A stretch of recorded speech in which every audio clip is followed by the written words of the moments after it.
नमस्कार मेरे स्वास्थ्य के सहयात्रियों। आयोटिक वाल्व, इसमें सिकुड़न जिसे हम आयोटिक स्टेनोसिस कहते हैं, क्या होता है आयोटिक स्टेनोसिस के लक्षण क्या होते हैं, आइए जानते हैं डिटेल से इसके बारे में।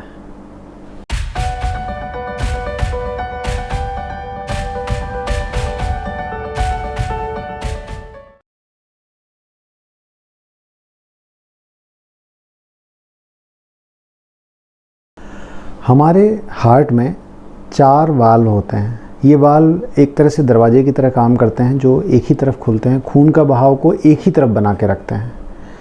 जब इन वाल्व की ओपनिंग में, इन वाल्व के खोलने में और बंद होने में किसी तरह की दिक्कत आ जाती है तब हम इसे वैल्वुलर डिजीज़ कहते हैं। हार्ट में जो ब्लड का सर्कुलेशन होता है, उस सर्कुलेशन के बाद अब हार्ट से ब्लड बाहर निकलता है। एक खून की एक बड़ी नस होती है जिसे आयोटा कहते हैं। जब उस आयोटा में खून जा रहा होता है तो हार्ट से बाहर निकलने के रास्ते पे जो वाल्व होता है उसे ही हम आयोटिक वाल्व कहते हैं।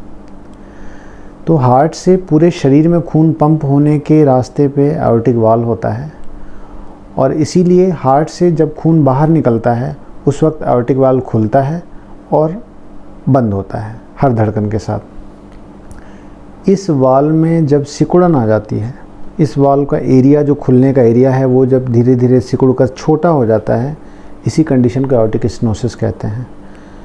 अगर इस वाल्व में सिकुड़न नहीं आई है, केवल वाल्व में लीक हो रहा है, तो उसे आयोटिक रिगर्जिटेशन कहते हैं। ये दोनों कंडीशन अलग अलग भी हो सकती हैं और साथ में भी हो सकती हैं। आज हम जो बात करेंगे वो केवल आयोटिक स्टेनोसिस पे, जब आयोटिक वाल्व में सिकुड़न हो जाती है, इस विषय में बात करेंगे। आयोटिक स्टेनोसिस कई कारणों से हो सकता है। एक कंडीशन होती है जो पैदाइशी होती है, इसे बाइकस्पिड आयोटिक वाल्व कहते हैं। इसमें सामान्यतः आयोटिक वाल्व जो होता है उसमें 3 पंखुड़ियाँ होती हैं जो एक साथ खुलती और बंद होती हैं। कुछ व्यक्तियों के पैदाइशी ये 3 की जगह 2 ही पंखुड़ियाँ होती हैं वाल्व में, तो एक तरह का कुछ बनावटी कमी ही रह जाती है वाल्व में, जिसकी वजह से वाल्व प्रॉपर जो मैकेनिज़्म है उस तरह से खुलना बंद होना प्रॉपर नहीं हो पाता। और शुरुआती जब बचपन की अवस्था में, छोटी अवस्था में किसी तरह की समस्या सामने नहीं आती, लेकिन समय बीतने के साथ धीरे धीरे ऐसे व्यक्तियों में उस वाल्व में धीमे धीमे थिकनिंग होती जाती है। वो वाल्व मोटा होता जाता है, स्टिफ होता जाता है, कड़क हो जाता है और उसके खुलने की प्रक्रिया प्रभावित होती है और धीरे धीरे जो वाल्व के खुलने की क्षमता है वो कम होती जाती है और वाल्व सिकुड़ जाता है। इसे बाइकस्पिड आयोटिक वाल्व कहते हैं। ये तो हुई जो पैदाइशी प्रॉब्लम है। कुछ व्यक्तियों में जो रूमेटिक हार्ट डिजीज़ होती है, जो भारतवर्ष और जो डेवलपिंग कंट्री हैं उनमें बहुत कॉमनली पाई जाती है, जिसमें कि बचपन में गले में कुछ इन्फेक्शन होता है, घुटनों में सूजन आती है और वो हार्ट को भी प्रभावित करता है। तो इस कारण से भी जो आयोटिक वाल्व है वो मोटा हो जाता है, सिकुड़ जाता है और इससे आयोटिक स्टेनोसिस बीमारी डेवलप हो जाती है। और कुछ व्यक्तियों में उम्र के साथ धीरे धीरे आयोटिक वाल्व में की पंखुड़ियों में कैल्शियम जमा होता जाता है और केवल सेनाइल चेंजेस, मतलब उम्र के साथ जो चेंजेस होते हैं उसकी वजह से कैल्शियम जमा होते होते वाल्व सिकुड़ जाता है और इस कारण से भी आयोटिक स्टेनोसिस हो सकता है। ये सब आयोटिक स्टेनोसिस के कारण हैं।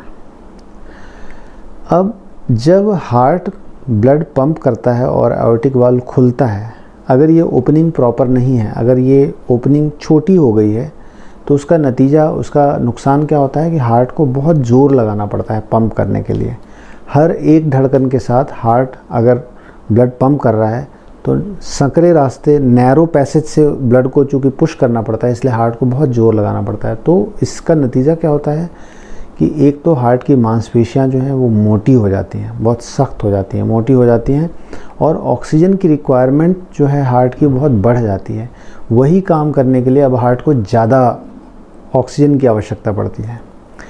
इन कारणों से जब आयोटिक स्टेनोसिस सीवियर हो जाता है, सीवियर का मतलब कि एक सीमा से ज़्यादा सिकुड़न हो जाती है, वो इकोकार्डियोग्राफी की रिपोर्ट में हमें पता चलता है कि आयोटिक स्टेनोसिस माइल्ड है कि मॉडरेट है कि सीवियर है, कम है कि बीच का है कि बहुत ज़्यादा सिकुड़ गया है वाल्व। जब आयोटिक वाल्व स्टेनोसिस सीवियर हो जाता है, सीवियर आयोटिक स्टेनोसिस हो जाता है, तो ऐसी स्थिति में मरीज को धीरे धीरे लक्षण आने लगते हैं। 3 तरह के लक्षण मुख्य रूप से एओर्टिक स्टेनोसिस के मरीजों में देखे जाते हैं। पहला, चक्कर आना। दूसरा, सीने में या पीठ में दर्द होना। और तीसरा, सांस का भराना। सांस अगर चलने पे, एक्सर्शन करने पे भराती है। एओर्टिक स्टेनोसिस बीमारी हार्ट की कुछ उन बीमारियों में से है जिसमें कि लक्षण बहुत देर से आते हैं। ऐसे बहुत सारे मरीज हम ऑपरेट करते हैं डे टू डे लाइफ में, जिन मरीजों को आज से महीने भर पहले, 15 दिन पहले बिल्कुल लक्षण नहीं थे। वो जिम में काम करते थे, ट्रेडमिल करते थे, जॉगिंग करते थे और अचानक लक्षण आ गए। तो हमें ये बात समझनी है कि एओर्टिक स्टेनोसिस का पता सामान्यतया इन लक्षणों के आने के बाद ही पता चलता है। बहुत कम लोग ऐसे होते हैं जिन्हें कि जब कोई लक्षण नहीं है या बहुत माइनर से लक्षण है तभी इस बीमारी का पता चल जाता है।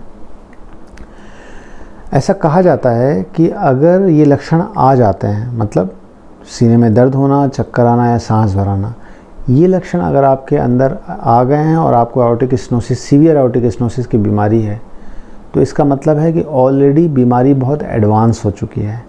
आपको जो सर्वाइवल है वो सामान्य व्यक्ति के मुकाबले बहुत कम है, और अगर आपने जल्दी इसका इलाज नहीं करवाया तो आपके जान जाने का रिस्क सामान्य व्यक्ति से ज़्यादा है।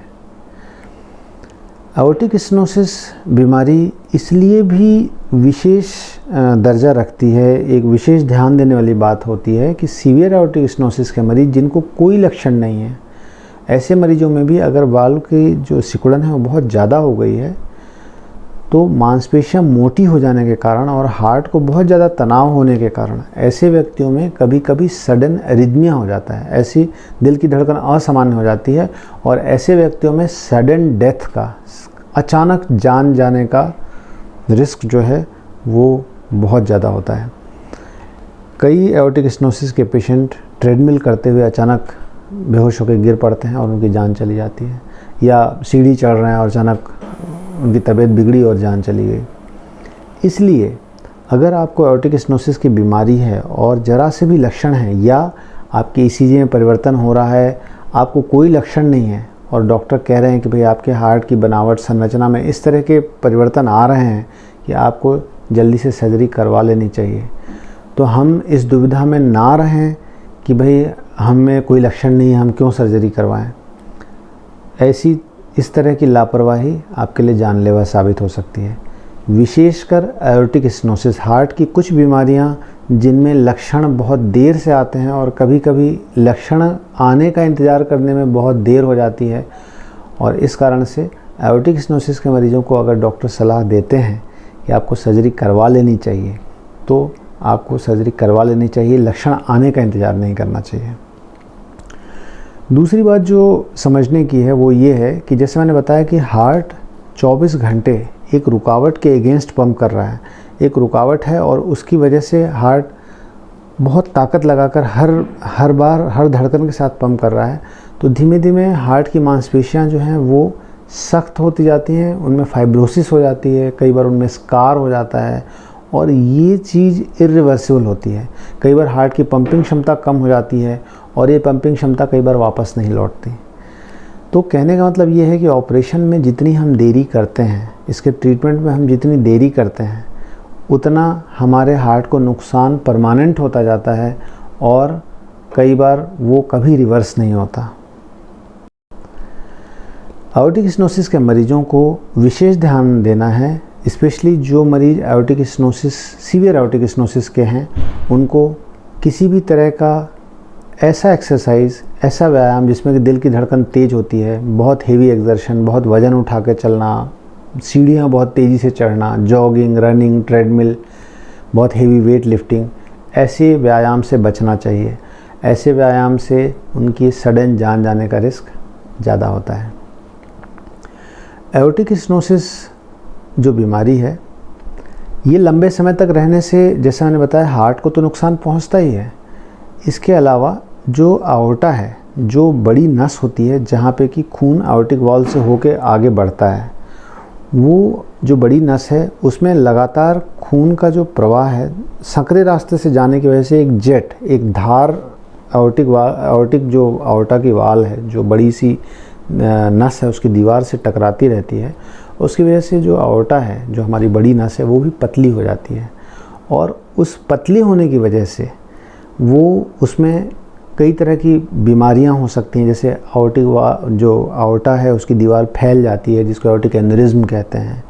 कई बार उसकी वजह से उसकी परतें अचानक उधड़ जाती हैं, जिसे हम आवर्टिक डिसेक्शन कहते हैं। इस तरह के कॉम्प्लिकेशंस होने के भी रिस्क रहते हैं। तो कहने का मतलब ये है कि फिर वही बात मैं दोहराऊंगा कि आवर्टिक वॉल स्टेनोसिस अगर सीवियर है तो अगर हम इस चीज़ को केवल लक्षण आने के इंतज़ार में हम उसे डिले कर रहे हैं ऑपरेशन के भय से, तो कई बार हम बहुत जानलेवा कॉम्प्लिकेशन में लैंड कर जाते हैं, कई बार बहुत प्रॉब्लम हो जाती है। इसलिए समय रहते इसका उपचार कर लेना चाहिए। आवर्टिक वॉल स्टेनोसिस का ट्रीटमेंट ऑप्शन जो है वो है कि या तो आवर्टिक वॉल, जैसे छोटे बच्चों में आवर्टिक वॉल को कई बार ओपन किया जाता है, कट लगा के आवर्टिक वॉल ओपन किया जाता है, एक तरह का रिपेयर होता है। लेकिन ये बहुत ही कम प्रतिशत मरीजों में संभव होता है। अधिकांशतः आवर्टिक वॉल इतने ख़राब हो चुके होते हैं कि उनमें रिपेयर संभव नहीं है, तो उसको रिप्लेस किया जाता है, बदला जाता है। और कुछ मरीजों में आजकल एक नई पद्धति आई है जिसमें कि हम वॉल के अंदर ही एक दूसरा वॉल डाल के और उसे फुला देते हैं, जिसे हम टावी कहते हैं। आजकल बहुत आप लोगों ने सुना होगा। तो ये टावी पद्धति है। इन ट्रीटमेंट ऑप्शंस के बारे में मैं विस्तार से आने वाले एपिसोड्स में चर्चा करूँगा। फ़िलहाल आज के एपिसोड में हमने ये जाना कि आवर्टिक स्टेनोसिस क्या होता है और उसकी सीवियरिटी जब ज़्यादा हो जाए तो हमें जल्दी क्यों एक्शन करना चाहिए, वरना जानलेवा परिणाम हो सकते हैं, और क्या क्या सावधानियां हमें रखनी चाहिए। फिर मिलेंगे हम एक नई स्वास्थ्य यात्रा पर। तब तक के लिए नमस्कार।